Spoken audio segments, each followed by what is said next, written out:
This is iFanboy Pick of the Week 825, brought to you by Mack Weldon. To save 20% off your first order, visit mackweldon.com/iFanboyMac and enter promo code iFanboyMac. And iFanboy listeners just like you who are some of the best people we've ever met. Hello, welcome to iFanboy Pick of the Week, episode 825, the special anniversary-sized issue. My name is Connor Kilpatrick, and this is my co-host, Josh Flanagan. Connor, you sound like you've been dragging yourself through the desert. Parched, alone, I don't know what dry. the hell's happening. I think it's the weather. You live in a desert that's been artificially modified. I don't know what. Maybe. This is a bad idea to have a city here. We are a fanboy, and every week we read a bunch of books, and one of us picks their favorite from the stack of comics. We call it the Pick of the Week. We'll talk about that book, other books of the week, the Patron Pick. Listener mail usually gets comedically cut from the show, but we try. We do try. And the world continues to be awful every week, but we try to make it light for 1 hour or so, for us and for you. We do our best. Doesn't mean we don't care. Here's a spoiler warning. There's going to be spoilers. This week, blessedly, Josh had to pick. By accident, it turns out. But still, it was a week. Speaking of dragging yourself through the desert, actually, no, I have no compunctions about my pick of the week this week, which is Joe Hill's Reign #4, which I don't believe says Joe Hill on the cover. No, but it's the official I looked title. for it. Yeah. Well, I was reading through a bunch of books, and I got through all the Marvel and DC stuff, and I was like, ugh, that's going to be a challenge. And then I started through my Image books and IDW or Dark Horse, whatever it was. And actually, I really enjoyed that part of what I was reading a lot more this week. And there was a bit in Reign where I had read a book just before this that I thought was a really weak script. And I just thought, it's all so obvious and there's not interesting choices being made.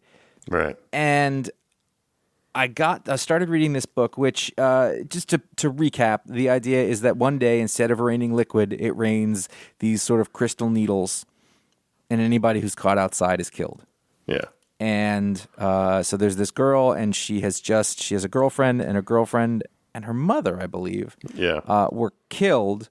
And the girl had just sort of come to terms with her family had rejected her, and she'd come to terms with being really happy and accepted by her girlfriend's family.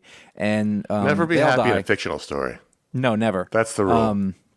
Never walk into the county general ER in a good mood with your spouse. It's a death knell. Sentence for somebody. Anyway, so she decides to go out and try to find her girlfriend's father, who, again, had accepted her as family, and thus begins this sort of road trip that's going on. And there's a line in here where she's just about to she's getting to the house, and you see this big, cool, I don't know what kind of house it is, but it looks like it has a castle spire, and there's a big pride flag out front, and she says, she thinks her monologue is, I was starting to believe that hope wasn't much more than lag time between the next wave of grief knocks you down. And I was like, whew. That's a line. Now, I don't know if that's from the original Joe Hill text or put in by the scriptwriter here, but David M. We should mention it's David M. Bohr and Zoe Thurgood on art as the team. Yeah, and I just thought that's a really, I mean, it's grim, but it's a really beautiful little piece of writing. Mm-hmm. And the more I started thinking about that, the more I like the depth of this character and the thing that's going on. This could be a big action movie of a sort of a natural disaster, but It's not. It's actually a really personal story, about a young girl who's overwhelmed but is really strong and is sort of going through stuff. There's a scene where she's sort of kidnapped by a guy who says, he was in prison and she just doesn't have time for him. And she tells a story about. Well, she tells a story about when she was 12, she was on vacation with her parents, and they went and listen, these are all things that should not work for the most part, is all this telling and not showing. And I admit that, but if it's good enough, it's good enough. And that's, you can break all the rules you want if it's good enough. And she said, we were in a roadside, like a convenience store, and a kid came in and pulled a gun.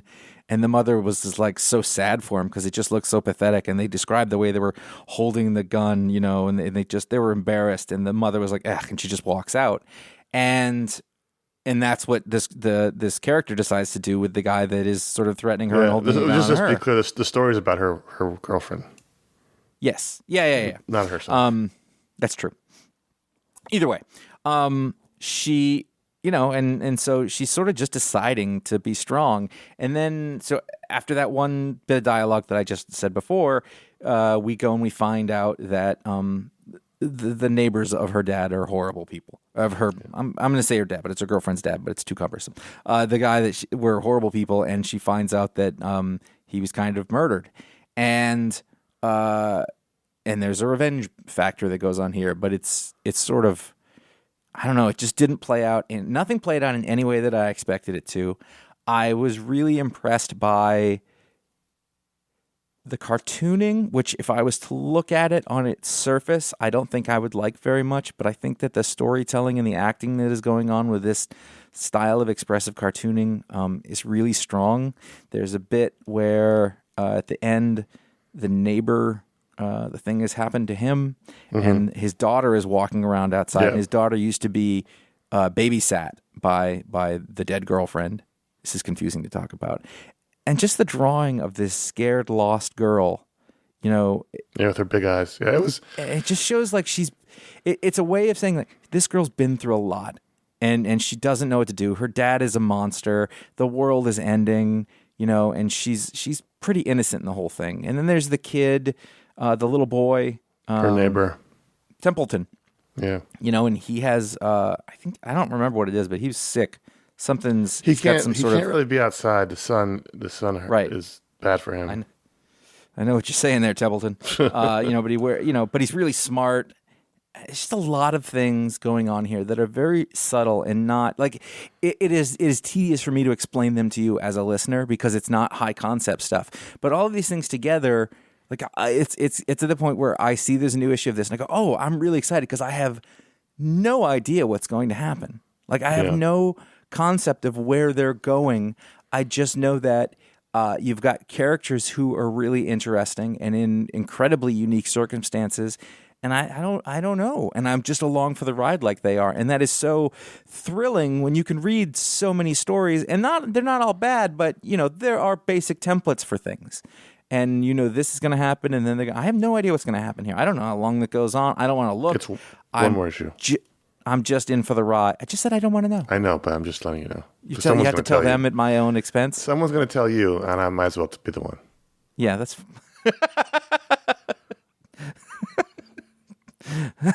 Sorry. Which I didn't know myself until I looked down at the box at the end and it said that this is the penultimate issue. I said, okay. It's just... I wish it was longer. I don't think that's enough time. I think they've built up a great world here, and I think it's based on a short story, so that would explain why, but...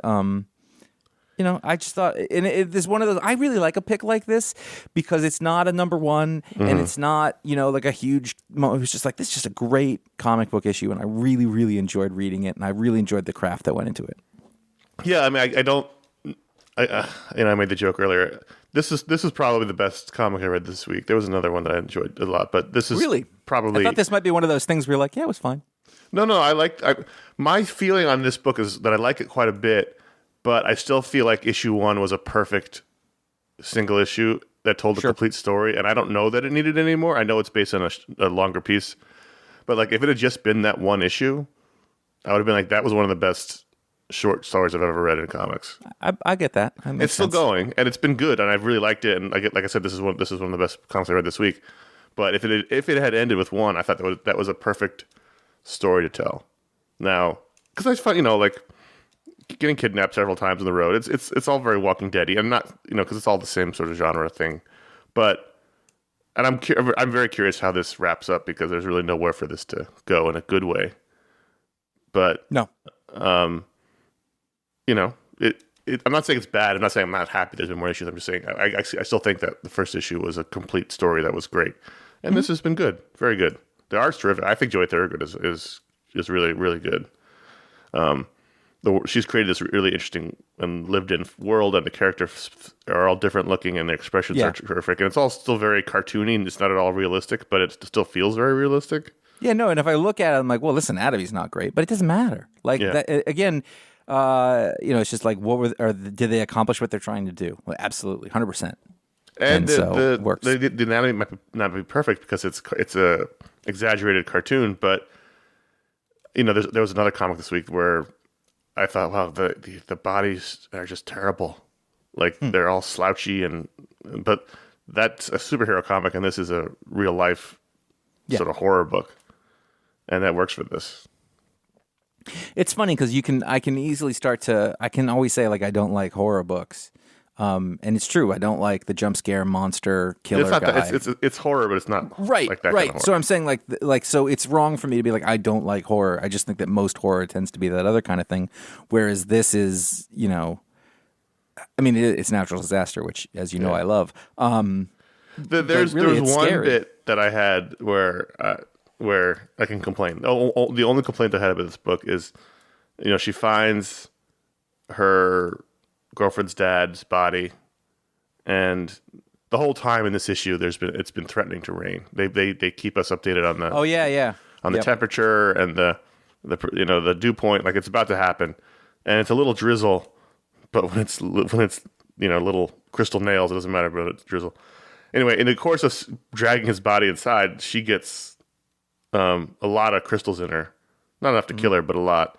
But then 2 pages later, she's not only fine, but all the holes and things are gone, like in her jacket. And I think she's got them all over her on page 13 of your digital reader, and then you turn the page and then they're gone, which is just like 4 in her arms and then at least 1 in her hand.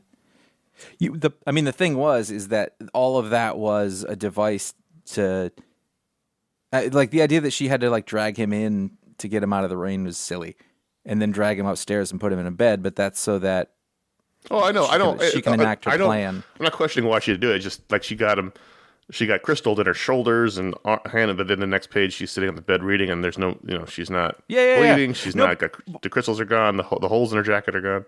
And I'm taking it a step further to say it didn't make any sense for her to drag that body inside. And if it was to do the plan that she had, that's one thing, but they didn't play it like that. They played it like I feel like couldn't let him. In moments of grief like that, you just sort of act. I don't even know if it's irrational to want to sort of give some sort of burial to this guy and not just leave him outside. Yeah, but he's a dead body in the house. Yeah, I don't know. You're right, and I actually hit on some of that too. But not enough to. But I think it was great though. Yeah. Yep, it's a good book. I like you. When I see it, I was like, oh, okay. Like even though I'm, again, I still think it's a good series, and it's one of my more favorite Image books at the moment. So we have seen the first new issue of Farmhand for 2 years, which was an unexpected hiatus.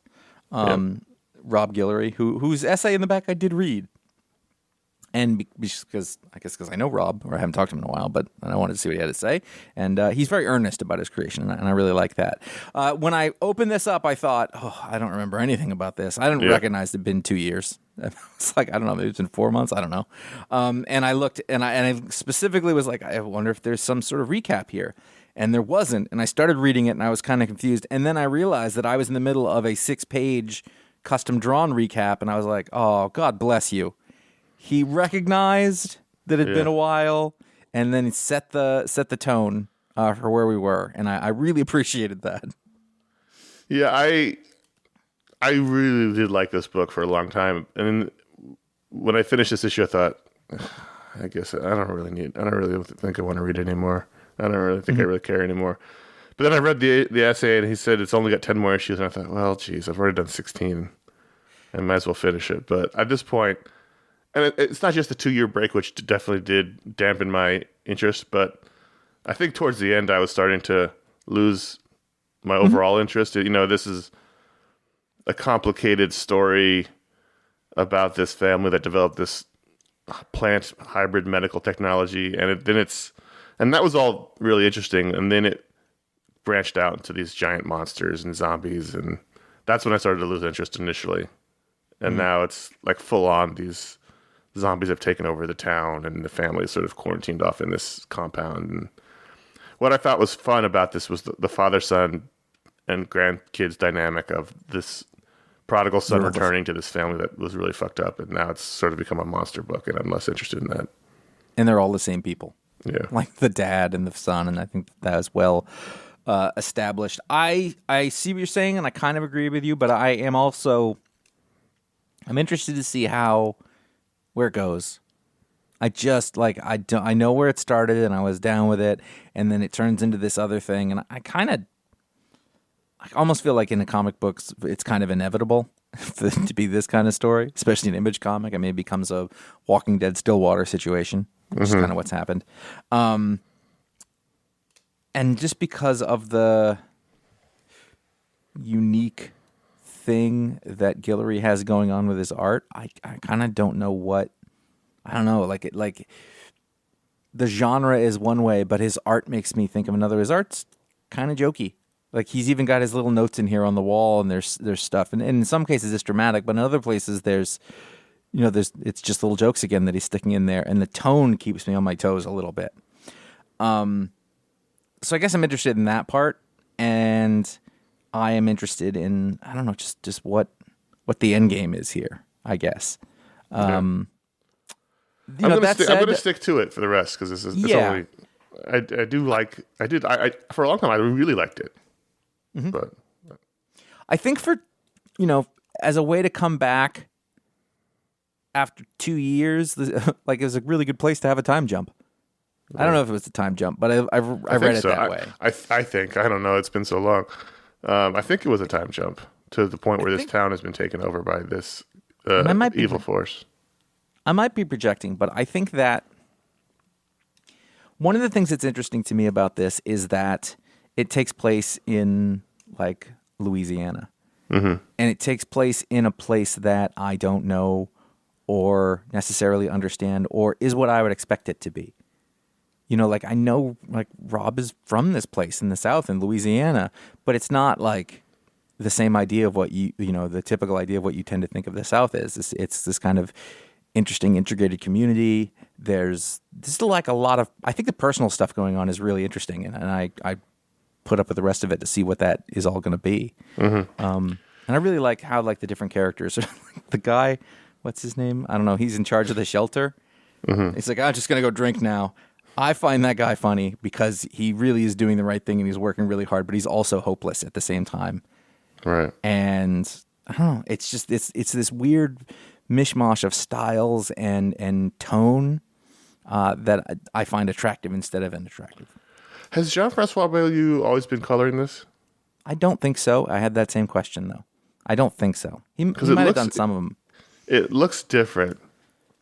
It looks like the color is more robust than previously. And I'd have to dig into my archives to find previous issues.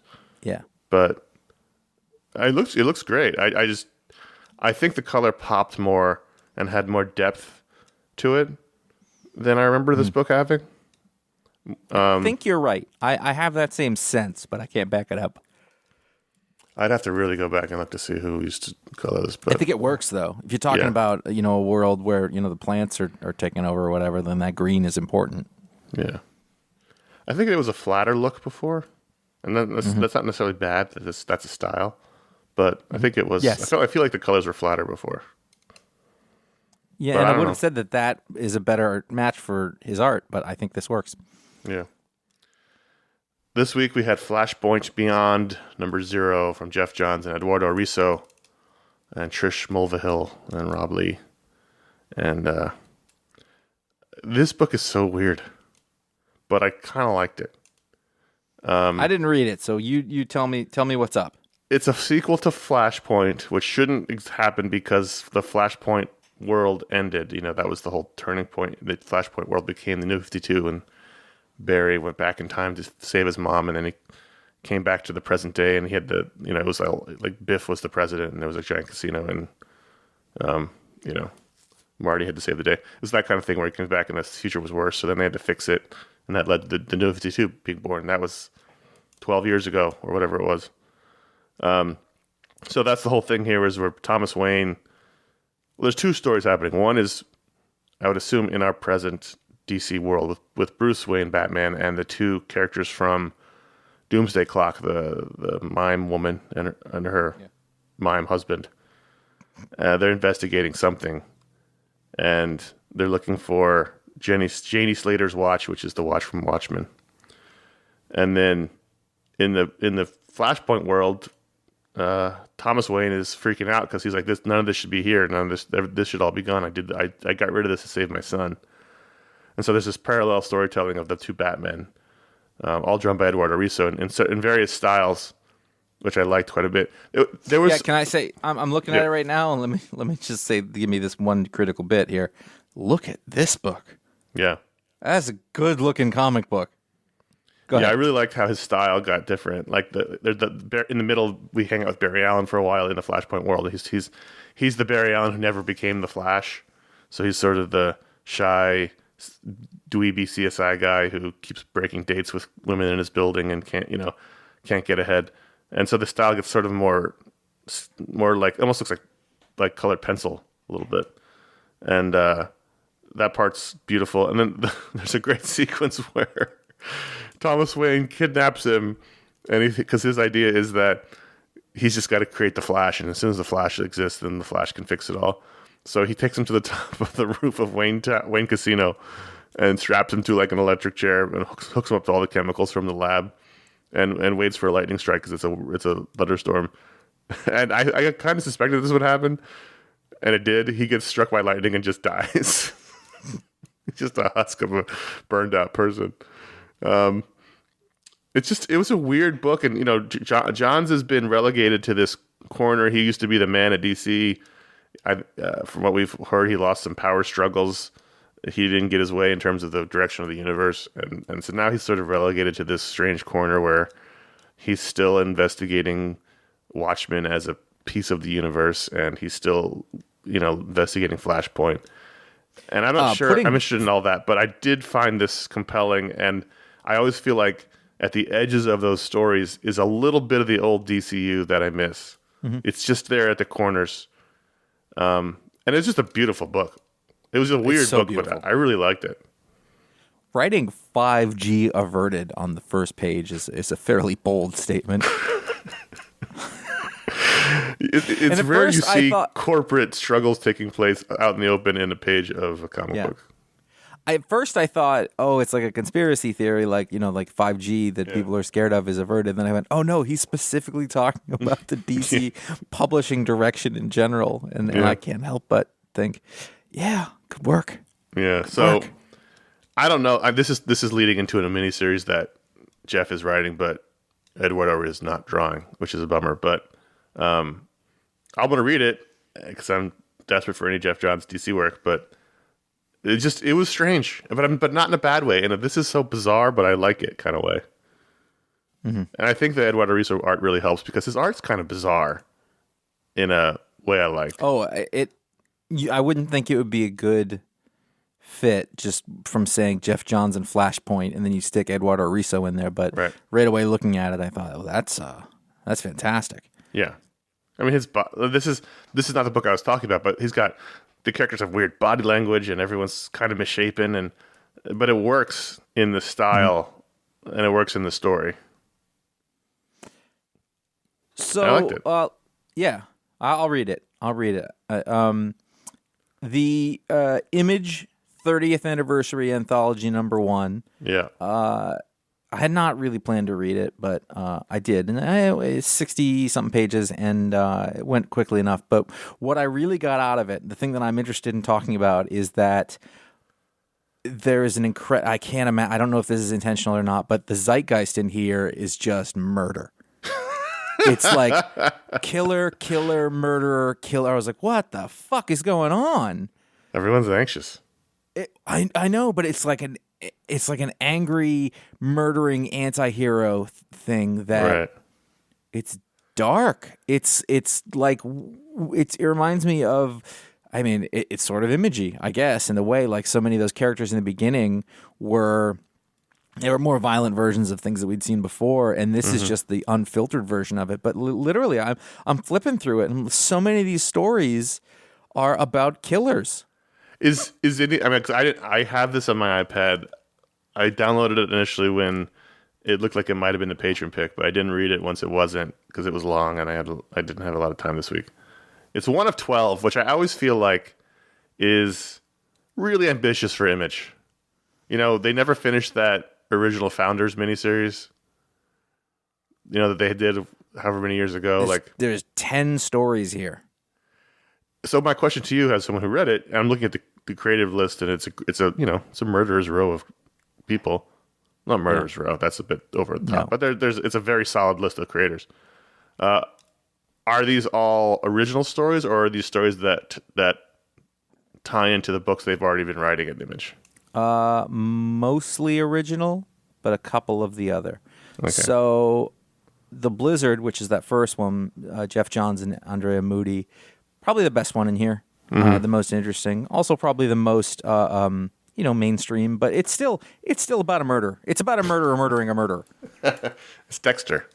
Sort of. It's a little different than that, but there's not a lot here to go on. That was the one thing, is that I think there were a couple of good starts, but really very quick flashes into things, which is this is a Dark Horse Presents. That's all this is. But it's I think Dark Horse Presents didn't have 10 stories in it. And you're right, no, it's very ambitious. It did not. The second after that, I would say sort of tied was a Declan Shalvey story. The story wasn't great. It's about an old spy or something like that. But I was like, oh man, I love seeing Declan Shalvey's art again. Did he draw it? Yeah, he drew it. He drew it and he wrote it. So, really good looking. And then there's a slice of life comic strip from Scotty Young, which is, only Scotty Young can make this work. But basically, it's like the day before it's due, and he forgot he had to do it, and he's trying to figure out what to make the strip about. So he's just asking his family what to make it about, and he does that. Now, to me, I was like, this is great. Not great though. Right. I can read it forever, and I'd be cool with it. Other than that, and then so the last couple, there's a Kyle Higgins story, which is more of his Radiant stuff, which I've completely fallen off. Yeah. There's a Billy Dogma, Dean Haspel story, and that exists. I've heard that name before. Other than that, I think they're mostly new, but they didn't all make much of an impact on me, other than just noticing there's some great art. That's what I would say the most about it. There's Gospel for a New Century by Wyatt Kennedy. It's kind of interesting. And then one of the characters is a murderer. And then her boyfriend is it's like a nerdy boy who finally meets a cool girl, and she ends up being a murdering demon, and it she's happens. Like, it happens. It's hard. And then he's like, I'll go along with you, because he's into her. Sure. It in terms of murder can be sexy. The zeitgeist has been apocalypse for a while, apocalypse or zombies, and now it's just killers. And I was like, this isn't good.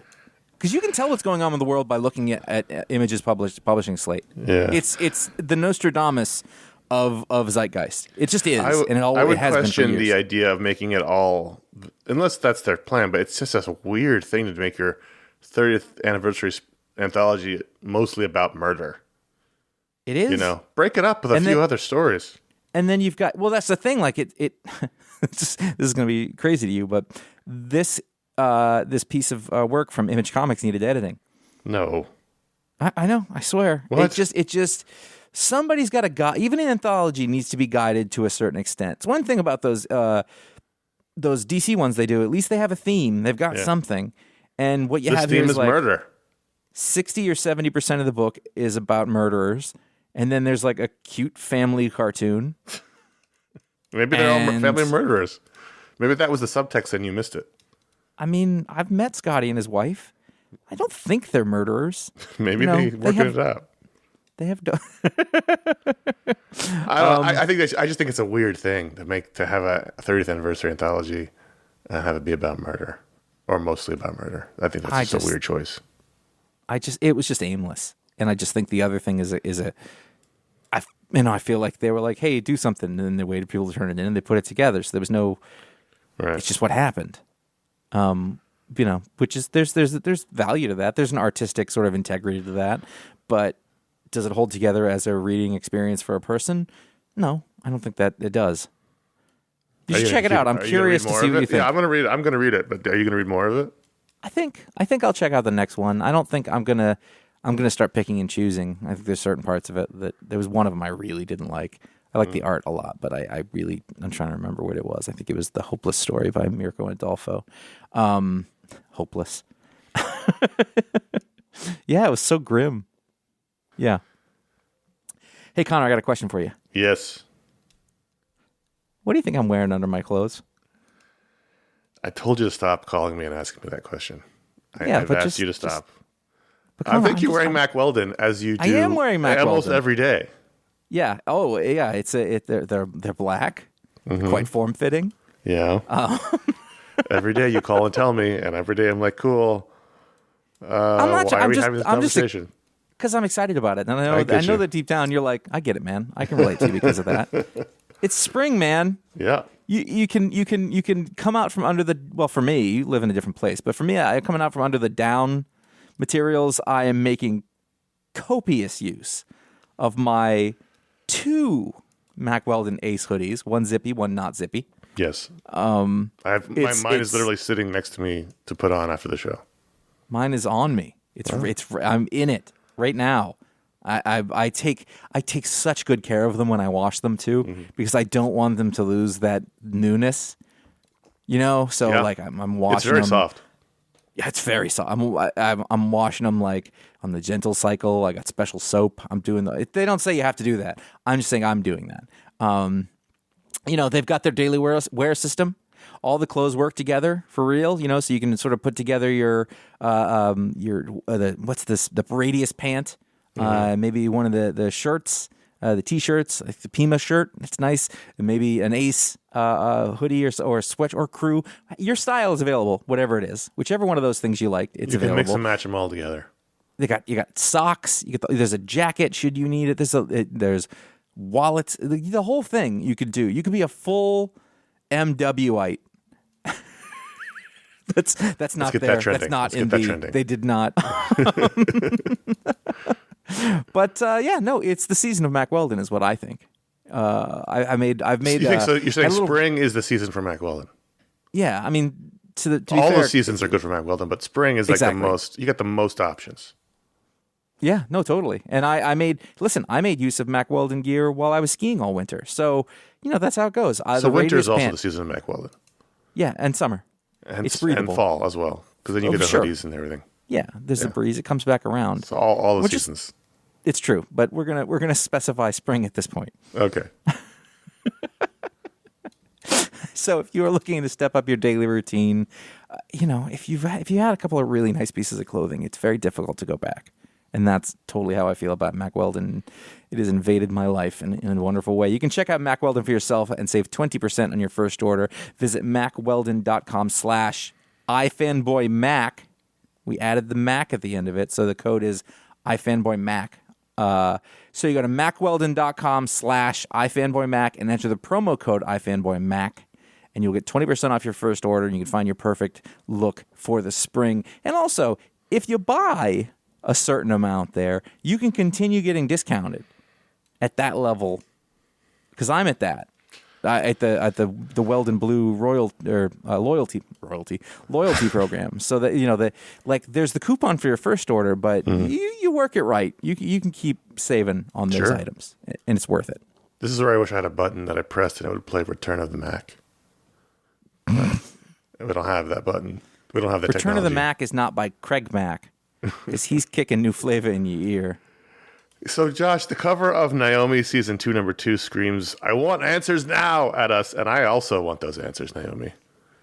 My point here was that I liked it better than the last one that I complained about. This was a solid issue because it gave us some information. It flashed back to her first week as Naomi. There was some good scenes. I liked the scene with her and Hawkwoman. Yep. Those were all good. But as we said last time we talked about this issue, I think Ryan said it, I don't know what her powers are, and she's been around for years now. Like, she can fly, she's strong, there's some energy stuff going on, but I don't even know what she can do. I really wish they'd get rid of those shoulder things. It's just so impractical to even move around with. So if they're worse somehow than Falcon's shoulder things. Maybe those are her powers. Maybe all the powers in the shoulder things. Yeah. But Yeah. no, you're right. This issue was good. It was better than the last one, but still, at the end of the day, I'm going to need them to lay out for me the story of Naomi like I'm a child. Just pretend I'm a child and I've got a lot of things going on, and I need it to be really explained because it's been years. It's true. It's true. That's what I'm saying. I also got to say, I don't know why it says Paco Medina. I think I forgot to do that. But on Jamal Campbell, the art is great. Oh, the art's terrific. Like, Jamal Campbell's great. It's so good. There's a page here, page 15 on the digital reader. Yeah. Where they're breaking panels and it has this beautiful flow to it, and he's just great. The Dynamic character stuff's angles. great. There's great expressions. Who's the colorist on this? Is it also Jamal Campbell? Yeah, Jamal Campbell also does color. Yeah, it's a beautifully looking book. The colors are there's a lot of heavy blues and purples. And then sort of this twilight or sunbreak feeling. Yeah. And sure, her color is gold. Her costume is, I think, gold, so that sort of pops along. It's a beautiful looking book. It's always been a beautiful book. Yep. He's done the art the entire way through both seasons. Yep. But so you're the those reservations are not wrong. There's still unclarity, but this is a good issue, and you got to credit where due. From Dark Horse, we had a number one, Breakout number one, and this will be, if you've been reading comics for the last 10 or 15 years, a lot of this is going to seem pretty familiar. One day, a bunch of cubes show up floating in the sky over cities. Warren Ellis did this exact story with Declan Shalvey. And then they started taking kids from ages 11 to 20. And we find out that many of those kids are not being killed. They're held in captivity. That's kind of all we know. 200,000 kids have been taken. There's a very, very, very clear COVID metaphor here, even though they've changed it to kids. Right. And at first, I was really annoyed about that because this was another book I read. This was maybe one of the anthologies. There was something else. I was like, this is clearly a COVID thing. And I have a long-standing distaste of things that explore the thing as a metaphor when it's literally going on right now, because I think we have I get why you have to do it. I just don't like it. But as we kept going through this, I thought it took a couple of turns that were interesting. I guess one of the things is that they sort of realize that these aren't alien in nature. They're the people on them might seem like they would be humans, and the tech isn't so beyond that we couldn't figure it out.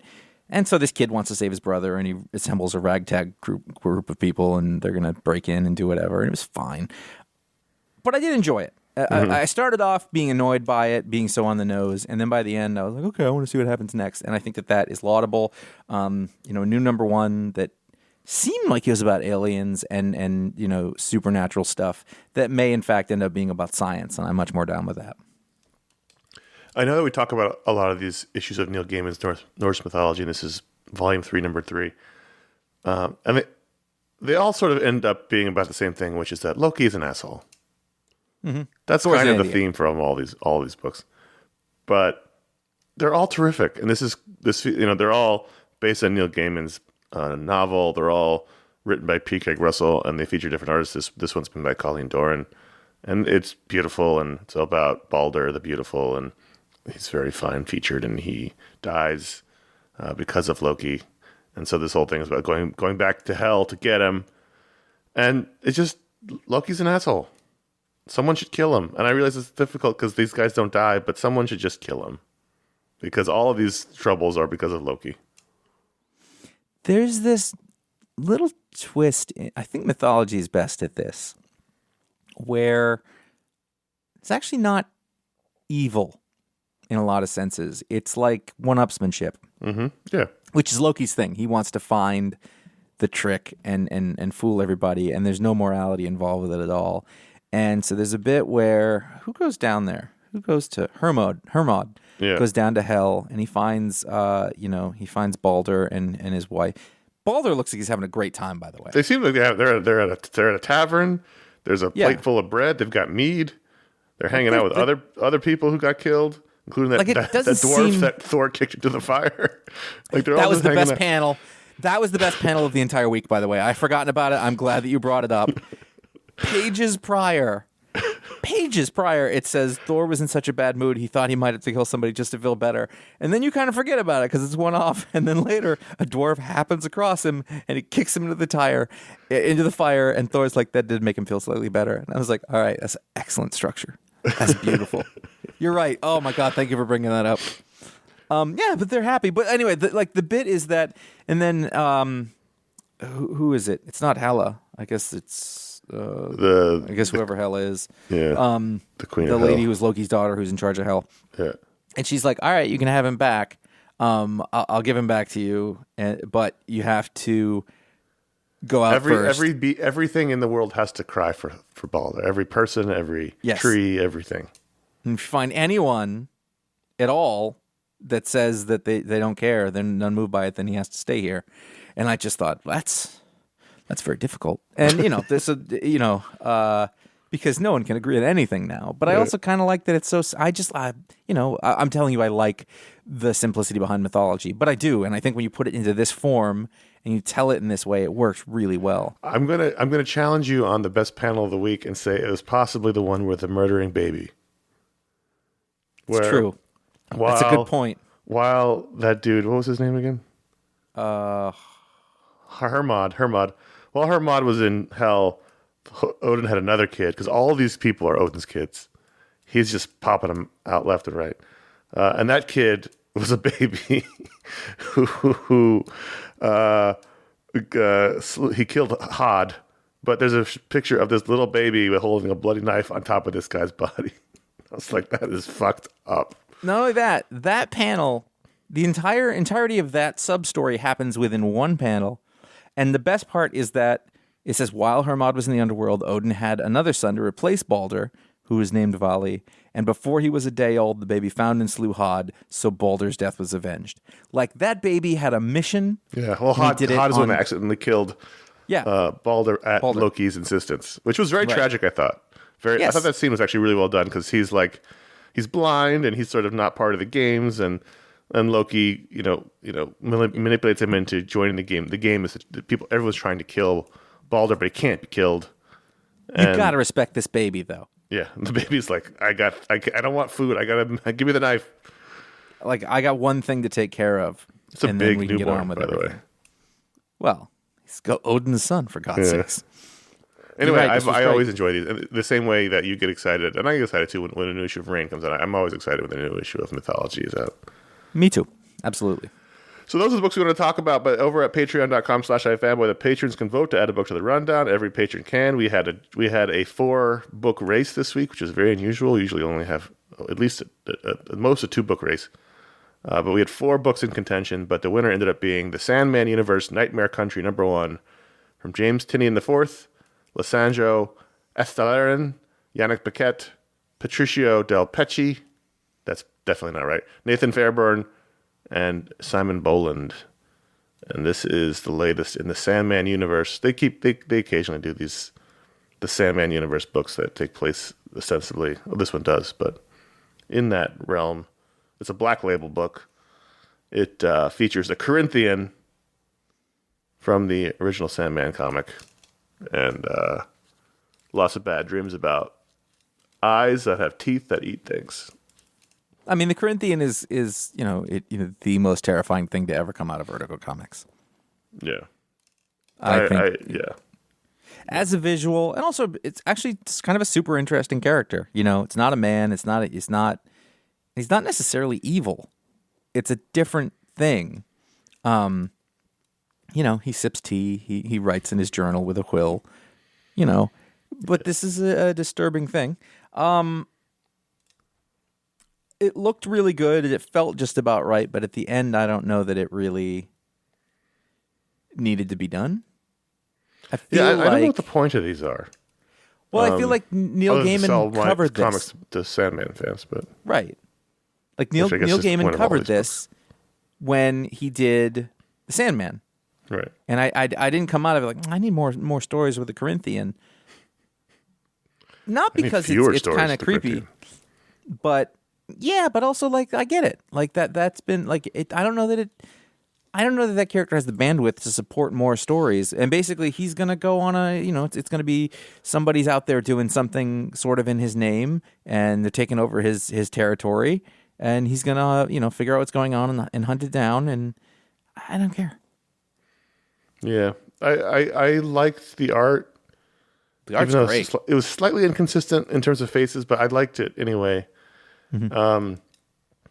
There was a brief interlude where Yannick Paquette basically drew the, hey, remember the Corinthian? You may not remember him because it was a long time ago, and they gave us a little, 4 or 5 page remembering of the Corinthian.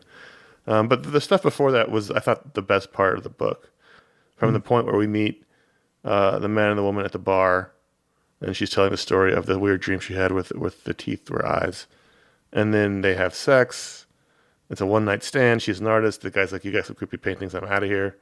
And then the Corinthian shows up at her apartment. I thought that I like that whole sequence. And then the second half of the book, where the other guys show up, I lost interest in that completely. I was like, okay. Yeah, that's kind of where I was at. Like, I think it was well done. It was what it should have been. He's beautiful looking. I didn't read it and think, oh man, this guy has no idea how to write these Sandman characters. Totally did. But, I'm not going to lie. I've developed a distrust of James Tynion's writing and able to get to the point. The ad in the back is Nice House on the Lake, and I couldn't do it. Like, I had to drop off because I was like, this doesn't feel like it's going anywhere. And all of a sudden right here, I'm like, I don't buy it. And I know it's probably not fair, but, I'm not in a good place to start this, and I'm not. I don't give it a lot of credit, I guess, to be able to finish what it started. Is it 12? I don't know. That seems like excessive. That's right. Is it 12? It doesn't say. I don't know. I hope not. That would be obscene. I think I might be just thinking of the Image anthology. Oh, yeah. Also, one of the villains or whatever it is, one of the monsters in this looks just like Jabba the Hutt. I thought that was weird. So, ratings on the Sandman Universe, Nightmare Country, #1. Ratings. Out of 5, I'm going to give it 2.75. I'm going to give it 3. 3. I'm going to give it a 3. Sticking Craft with it? was strong. No. I'm not super interested. But not bad. I wasn't mad at it. I wasn't mad. I read it. I was like, okay, that was fine. Agreed. I've read worse this week, repeatedly. So, Josh. Yeah. We always appreciate the patrons and anyone who supports the show in various ways, but the patrons are the main ways to support the show. And you may be listening to yourself saying, hey, this show, I enjoy it. I get an hour's worth of entertainment out of it. I don't want it to go away. I'd like to throw my support behind them. Well, here's the ways you can do that. The main way is patreon.com/iFanboy, as we mentioned. The patrons get to vote, add a book to the rundown. They get to have a weekly hangout. Not weekly, oh boy. A monthly hangout with us, which has happened this past weekend, where we hang out with them for an hour and talk about nonsense and stuff and fun things. And they get all kinds of things. They have a Discord community. There's a Facebook community, I assume, still has. I don't know if it's burned to the ground or not, but I think it's still there. We try to make it fun for them and for you because they help keep the show going. We do appreciate that. And they also unlock lots of great content like the Media Explode show and the Talk Explode show and the Book Explode show and all those things. So those are all there because of the patrons. So we thank them for that. If you're thinking about becoming a supporter, please do. We appreciate it. Also, if you don't want to do that, but you want to buy a t-shirt, ifanboy.threadless.com. That's where you can find our t-shirts and our various sundries with our designs on them, including the Gosh design. It's probably time to start thinking about a new one. We'll start thinking about it. It may take a while, but we'll start the engines going. We've thought about things for years in the past, so I wouldn't be too concerned. Yeah, it's not worth doing unless you thought about it for years.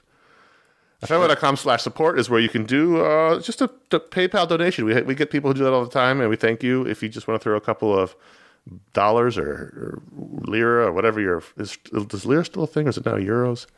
I don't know. I'm sure if you had like a pile of lira, it would be worth something. If you want to throw that in a digital tip jar, iFanboy.com/support is where you can do that. iFanboy.com/Amazon is where you can find our Booksplode books as well as a general Amazon link. And we've been we have been partnering with Bookshop.org To support local bookstores, when you see those links on our website and you click on those links and you buy books through them, it may be a couple bucks more than Amazon, but you know what? The money goes to local bookstores. You can designate a specific single bookstore for your money to go to, or just a general bookstore fund, but it's a great way to help local shops who could be struggling right now, and we do appreciate that. I just did a giant book order from them. I think I ordered like 9 books from Bookshop just last week. Connor, have you read all the books that I've sent you? No, I have not. Nor have I read that Washington biography. It's sitting there. I'm going to be buried with it. That's what I've decided. I made it halfway through that Washington biography. I'm going to just be buried with it. I'm just going to have it in my will that says, when I die, put it in the casket with me, and maybe I'll get a chance to finally read it. I remember this. I mean, this was at least a decade ago that we're talking about Ron Chernow's George Washington biography. Great book, by the way. At least the half I've read. And I was spending a lot of time with Eisner Award-winning cartoonist and now podcaster Alex Robinson. And he heard me say to someone else, "Yeah, I'm reading this Washington biography, but I'm a little stuck." And he goes, "You're not reading it." I was like, "What do you mean?" He goes, "You've been saying you've been reading it for 2 years. You're not reading it. You stopped reading it." And I was like, "You got me." And I think about it every day. Why don't you just read a page a day? Eventually you'll finish it. I don't know that I will. It's a long friggin' book. That's actually great. Read 1 page a day.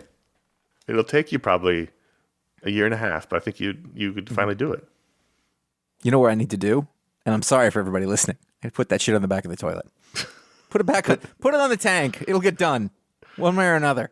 All right. So thanks everyone who supports the show. We do appreciate it. Let's move on to the patron powers. That's another perk the patrons get. If you're a patron at the $5 or higher level, we give you a silly or awesome, it really depends on the moment, superpower live on the show as a way of thanks. Caleb McKee can speak to and command ugly animals. Oh, whoa. And I don't mean animals that like we find ugly, but I mean respective to the animals themselves. Like, as you know, animals do things to be more attractive to mates. So clearly there are attractive animals and unattractive animals. And he can communicate with the ugly ones. The downtrodden, the ones that don't feel like they're good enough. The ones who don't get like commercials done about them, or people get upset when they're going to be killed. You ever think about the BBC nature documentaries? Where they show the birds and they're doing their crazy dances with what we don't know is that some of those birds, like, they're bad at that. Like, it looks amazing to us because we don't know, but they're like they're terrible. The other animals are making fun of their dancing. Like, totally. But Caleb can speak to them, and he can get them to, like Aquaman with fish, but with ugly animals. Julian De Gasperis, or Gasperis. I prefer Julian De Gasperis. Julian gets great ideas. He's just full of great ideas. That's a great idea. But when he gets them, his head glows like a light bulb in a cartoon. It doesn't mean he gets a light bulb. His head glows like one. So like when he gets a great idea, which he's full of them, he's just got great ideas. Like, he's the one who told me, Josh, to tell you about the 1 page a day. That was Julian's telling. That was his idea. And when he thought of it, his head started to glow. Question. Whenever he gets a great idea, he glows in his head. Clarification needed. Yeah. Does he only have good ideas? His ideas are all great. They're all great ideas. Okay, so therefore, every time he has an idea, his head will glow, and that is a guarantee that the idea is great. Yes. If you don't see his head glowing, he's not currently thinking of a great idea. But there are also no bad ideas. He's not always thinking of ideas. Sometimes he's just watching TV. Right, so it's just a signal that an idea has arrived. Yes. And the fact that it is great is just part of that process. I just assumed. It's Julian, man. All of his ideas are great. Man, I could stand a talk with Julian right now, because here's the thing. When you have a problem, sure, and people start making suggestions. Well, what if you did that? How about that? And you're just like, stop. Like, if I'm like, I've just had a really hard time sticking to a good diet and making time for, like, you're talking to Julian, right? That's just gonna get sorted, because most people, I don't mean any offense, listen to this, they're fucking idiots. And, their advice is worthless. Right. And they don't get it. But Julian, like, he's coming in there with the heat right away. Yeah, he's like, oh, listen, here's what you do. And you're like, oh, great. I'll tell you what, best power you could get. Patreon.com/iFanboy. The $5 or higher patrons get their superpowers live on the show, and thanks to Caleb and Julian for being one. I think we can do one email. Sure. We should give it to the people. Yeah, sure. You can choose because this is your show. Brad D says, are there any longtime characters you've always had a soft spot for, even though, if you were honest, you really can't explain why? For example, I've kind of always liked Hawk and Dove. I haven't read a ton of them, but what I've read hasn't been great or even really good. I wouldn't even call myself a fan, but I enjoy it when I see them show up somewhere. I will say I did enjoy seeing them on the Titans TV show. Maybe the only thing I liked on that show. I'm embarrassed to say how long I've thought about this question. Don't be embarrassed. Okay, first of all, don't. Yeah. Don't be embarrassed. The longer you've thought about a question and the more stupid that question is, just the more we respect it. It's the more respect you gain from us. So absolutely. Here's what I'll say to Brad. The nature of doing this silly show means it's hard to have things like this and not think of why. However, I think when we go back and look, if I look at the characters, because I've talked about all these characters, and I was trying to think of something that I haven't talked about, but if I say to you, Kang, Taskmaster, D-Man, any number of numerous characters when they show up that make me happy. The Black Knight, Love the Black Knight. I have no reason for that, though. That's true. There you go, Brad. The Black Knight's a great example of that. Like, I don't, like, I think what it is whatever tickled you about that character the very first time that you were introduced them is enough to keep you going in a comic book setting. Yeah, I mean, when I was a kid, in addition to Black Knight was definitely one of them because I was a hardcore Avengers reader, I loved Dr. Fate for no reason other than I think I liked the design of the costume. But I remember specifically on that famous fabled road trip I took as a kid when I bought 2 issues of Justice League from Giffen de Mathias Maguire, I bought issues 4 and 5. He shows up in there and I was like, who is that? He looks awesome. And that was all. That was it. That's all it took. I'll get off the comic book part for a little bit. I'm looking over to my right, and I see 1, 2, 3, 4 Wedge Antilles action, 5 a Lego X-wing, and hold on. I'm going to get to it. Just let me work with it, okay? Whoa. And a Wedge Antilles helmet over there. Now, I can justify all sorts of. Listen, he's the only one who made it through all 3 Star Wars movies. He was at the Battle of Yavin, the Battle of Hoth, and the Battle of the Second Death Star. He wasn't the only one who made it through all 3 Star Wars movies. I didn't say he was. Yes, you did. I said he did. But a lot of people did. What? A lot of people made it through all 3 Star Wars movies. You said he's the only one who made it through all 3. Huh? Did I say only? You said he was the only one who made it through all 3 Star Wars movies. I think you meant you were saying the one who survived both attacks on the Death Star is what you were. Yeah. No, I don't even. Listen, I'm not saying he's the only one. It's not the point. The fact is, and I like to, I have a long running gag. He's the hero of the rebellion, blah blah blah. And there's an argument to be made for it. But really, the character's never done much. We don't know anything about his personality. He's a blank slate. He saved Luke. It's a gag. He saved Luke. He didn't. He did. Thanks, He Wedge. did later. He did in the first one. Yeah. Yeah. Okay. First one he did. Well, either way, there's not a lot there to base naming my truck after him. That's what I'm getting at. He is the best example of the answer to this question for you. It's a fun thing to do, and it gains momentum on its own over time, and you can come up with ways to justify it. But if I look at the text, not the most interesting character. You can build up all that stuff around it. Kang, up until very recently, I don't know that I had a lot of reason to like Kang. Now Marvel is really up the game in terms of Kang content to shore that up. Taskmaster is another one. There's I think it comes down to, as a kid, how cool they look. Because Taskmaster looked cool. Now, you may, as a modern person, look at that and go, what the hell's wrong with you? It was the 80s. It was a simpler time. There's that. But for me, there's also, I really like the idea of delving into a thing that is quirky and pointless. Like, people are like, what's your favorite Star Wars character? I'm like, Wedge Antilles. I'm like, why? I don't need to prove myself to you. Moff Jerjeron. Everyone's coming here? I love all of those ineffectual middle management imperial officers. All of them. Admiral Piet, Moff Jerjerod, General Veers. Give them all to me. I think Veers was pretty competent. Yeah, he was probably the only competent one. That's why he sort of outmaneuvered all those other guys in He probably was running that Death Star by the end. Where's the thing, though, is that you don't really want to move up in that. No, that organization. It's not going to help you. In our world, the higher up in the ladder you get, the closer you get to the door. In that world, the closer you get to a force choke. Right. Not worth it. It doesn't help you. You want to Take stay that middle in management salary and the middle management house, the middle management vacation, and be happy you're not getting force choked. Yep. Until you blow up. You're not getting force choked. Not in the Death Star. Fascist. I mean, there's that. All right. If you want to write into us, you can write into contact@ifanboy.com. Contact@ifanboy.com. Contact@ifanboy.com. If you, I was trying to edit this, you son of a bitch. Now I have to leave it. Hey, we got other shows. We have just released our Media Explode for the month, and that's where we played the TV game, it's the TV show game, the game that's sweeping the nation. Everyone's talking about it. Everyone's playing it. There's talking about making a pro league. There's all kinds of things we're in discussions about from this game we made up 3 days ago. So I had a fun time playing it. If you're a patron, hopefully you came to our Hangout because we finished playing the game in the Hangout. If you listen to the show, you know what that means. Also, Josh interviewed with Daniel Warren Johnson on his Talksplode show, which is really exciting because we love Daniel Warren Johnson and his artwork and his writing. And he turned out not to be an asshole. Always a nice bonus. Always helpful. Yeah. So Daniel Warren Johnson wouldn't meet you at a party and give you your friend's business card claiming it as his own. No.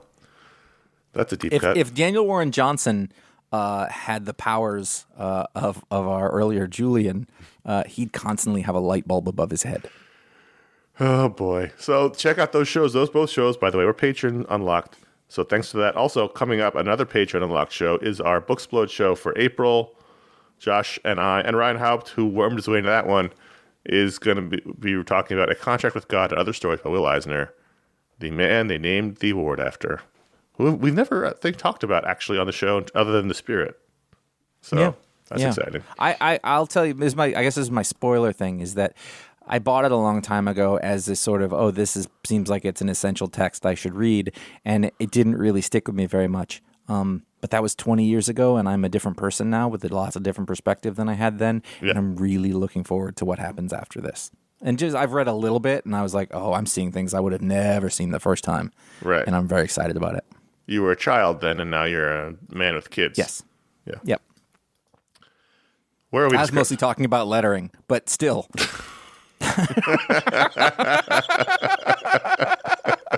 Also lettering.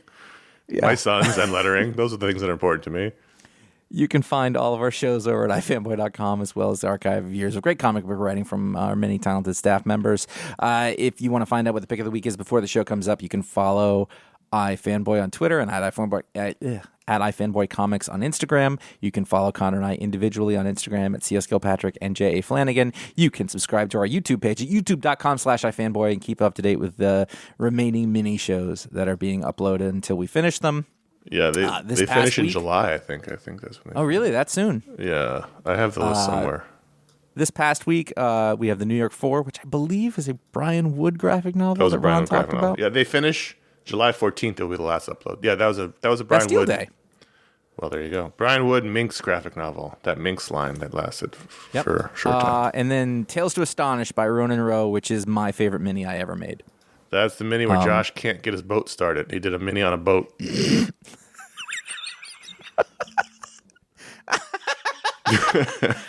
you hurt yourself? I don't think so. I don't know. Did you hurt your shoulder or something? Ago. I mean, it's possible. I mean, back then. I do want to say the star of that show is not you and your inability to start the boat. It's I assume your wife's camera work. Yeah, you're probably right. She was shooting it, and I assume it was her. It wasn't your brother. No, it was definitely it must have been her. And it was a great final shot where she pans away from you, unable to start the boat, and ends on George Clooney the dog, just looking passively at everything. Yeah, it was a great final shot. Yep, she's the talent in the family. I don't remember a lot of them. Well, she's a professional photographer. She should be. So I think she's a talent. But also that book changed my life. You know, it did. It lit up a corner of the world that I had not understood, and it made everything better. And so it's out of print. Track it down. It's worth it. Finally, if you like the show, or any show you like, not just our show, but any podcast you listen to, consider writing a review or leaving a rating on Apple Podcasts or wherever you get your podcasts. That's the way that shows are found. The algorithm feeds on the data. The data points come from reviews and star ratings and downloads. So we're all slaves to that, and please consider leaving a review.